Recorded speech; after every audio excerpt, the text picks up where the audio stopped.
దేవుని నామానికి మహిమ, ఘనత, ప్రభావములు కలుగునుగాక. ఈ దినము దేవుని వాక్యము నిర్గమకాండము 27వ అధ్యాయము 20వ వచనము నేను చదువుతున్నాను. మరియు దీపము నిత్యం వెలిగించున్నట్లు ప్రదీపమునకు దంచి తీసిన అచ్చము ఒలీవల నూనె తేవలనని ఇశ్రాయేలుకు ఆజ్ఞాపించుము.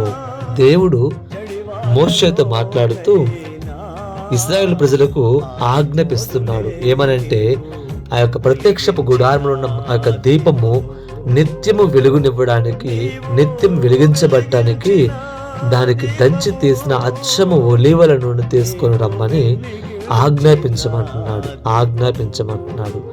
నా ప్రియ దేవుని బిడ్డ, అయితే సామెతల గ్రంథములో నరుని ఆత్మ యెహోవా పెట్టిన దీపము అని వాక్యము సెలవిస్తుంది. అయితే నన్ను దేవుడు దీపముగా పెట్టి ఉన్నాడు.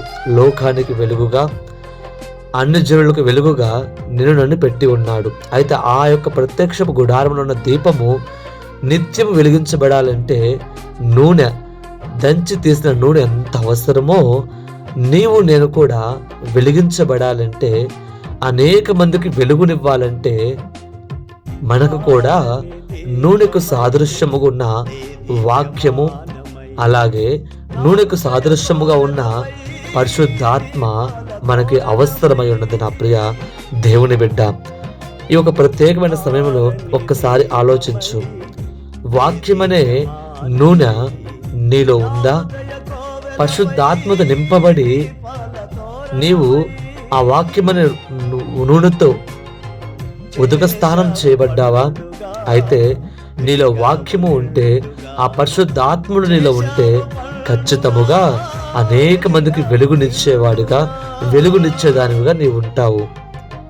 నీ వెలుగు నీకు ప్రయోజనకరంగా ఉంటుంది. మొట్టమొదటిగా నీకు ప్రయోజనకరము నీ వెలుగు. తర్వాత నీ పక్కన ఉన్న వారికి, నీ వారికి, నీ బంధువులకు, నీ రక్త సంబంధికులకు, అనేక మందికి, లోకానికి నీ వెలుగు ప్రయోజనకరం అవుతుంది అని జ్ఞాపకం చేసుకో. అయితే నీవు నిత్యము వెలిగించబడాలంటే, నీవు నిత్యము నీ వెలుగునిస్తూ ఉండాలంటే, ఆ యొక్క నూనెకు సాదృశ్యమైన వాక్యము పరిశుద్ధాత్మ దేవుడు మనకి అవసరమై ఉన్నది. ఒక్కసారి మరి పరీక్షించుకో. వాక్యము ఉందా? పరిశుద్ధాత్మ దేవుడితో నీవు నింపబడి ఉన్నావా?